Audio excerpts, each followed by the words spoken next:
अंधेरे में दर्पण जो देखा वो मेरी ही चेहरे पर मुस्कुराहट था, पर मेरी आंखें रो रही थी। मैं गांव के बाहर पुरानी हवेली में अकाउंट क्लास की नौकरी करता था। बस पैसों के लिए, किसी बचपन की उमंग के लिए हवेली को घर कहने वाला कोई नहीं था। स्थानीय लोग कहते थे वहाँ आते जाते कुछ अजीब दिखता है, पर हवेली के मालिक के पैसे थे और काम मेरा काम था।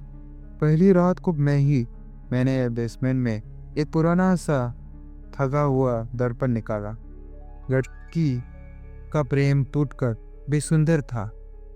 मालिक ने कहा, वो दर्पण मेरे परदादा का, सिर्फ एक शर्त है कि अगर तुम उसे साफ करोगे, उस पर से लगा मत देना, कहीं और मत रखना। मैंने एक अनसुना कर दिया और दर्पण अपने कमरे की दीवारों पर टांग दिया। तभी दूसरी रात बिजली की चली गई। कच्ची लकड़ी की छत पर बारिश की बूंदें फंगा गीत संगीत बना रही थी। चूंकि सोना मुश्किल था, मैं चाय बनाकर दर्पण के सामने कराहते हुए बैठा और देखा कि दर्पण मेरी ही परछाई कुछ देर के लिए खड़ी रही और फिर मैंने जैसी भी हरकतें करने लगी। मैंने सोचा ये तो प्रतिबिंब है, पर वो प्रतिबिंब मेरी बात का जवाब दे रहा नहीं था। मैं दांत घिसे, पर वह मुस्कुराया। मैंने हाथ ऊपर उठाया, वो हाथ नीचे कर दिया। मेरी आवाज दबी रही, बदपन में एक धीमी हंसी निकली।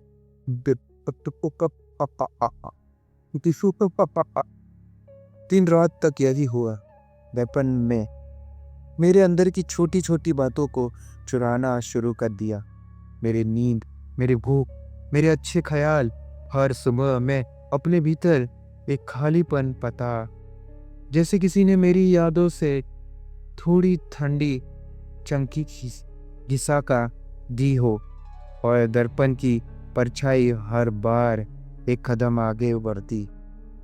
चौथी रात दर्पण में मेरा पूरा शख्स बाहर आकर खड़ा हो गया, पर मेरा हक्स नहीं था। उसकी आंखों में वह शरारत नहीं थी जो बचपन में होती थी। उसमें एक ठंडी समझ थी, जिसे कोई इंतजार कर रहा हो मेरे स्थान की। मैं पीछे हटने की कोशिश की, पर कमरे में का दरवाज़ा बंद हो गया। दर्पण का शख्स मेरी ओर आगे बढ़ा, पर कांच बाहर कार करने की मेरी कमरे में आता नहीं, बल्कि मेरे ख्यालों में उतरना चाहता था। मैं दर्पण फेंकने का फैसला कर दिया। जैसे ही मैंने पूछा, क्यों क्यों, दर्पण की परछाई बोली, तुमने जो चमक मेरे लिए छोड़ी, मैं उसे ले रहा हूँ और तुम्हें जा देना होगा। मैं वह हाथ पकड़कर मेरे सीने में छूना करता हुआ दिखा और मैंने महसूस किया कि मेरी सात रातों की हंसी, मेरे पिता की आवाज़, बेटा बेटा, मेरी माँ की चोटी की कुर्बान, बस धीरे धीरे पर फैलता होने लगा। अंतिम कोशिश में मैं दर्पण को टूटने तक घिसता।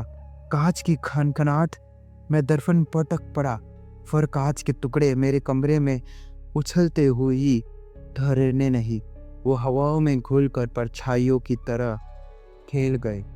उस रात मैंने देखा कि मेरा प्रतिबिंब अब अंधेरे से बाहर निकलकर हवेली में गलियारों में चला गया और मैं वही बैठा रहा, पर अंदर की कुछ रोशनी अंत तक धूरी पर पहुंच गई थी। सुबह हुई। मालिक बोला कि दर्पण ठीक करवा दो तो पुराना सौदा पूरा कर दूंगा। मैं उसे देखा और कहा, नहीं, ये दर्पण अब किसी को नहीं देखना चाहिए। पर मैं झूठ बोला। कांच खत्म हो गया, पर छलावा नहीं। वो छलावा आज भी है। कभी कभी जब बारिश आती है और हवेली की दीवारों पर फिसलती है, तो मैं सुनता हूँ कि मेरे अपने ही शब्द मेरे हंसी के उस टुकड़े को हवाओं में सरपटा हुए और मैं दर्पण की तरफ देखता नहीं करता, क्योंकि मैं जानता हूँ जो चीज़ एक बार चुरा ली वो वापस नहीं आती थी। वो बस किसी और की परछाई बनकर मुस्कुरा देती थी। अगर ये कहानी आपको कैसी लगी है बताइए कमेंट में ज़रूर, और चैनल को सब्सक्राइब करिए और छलावा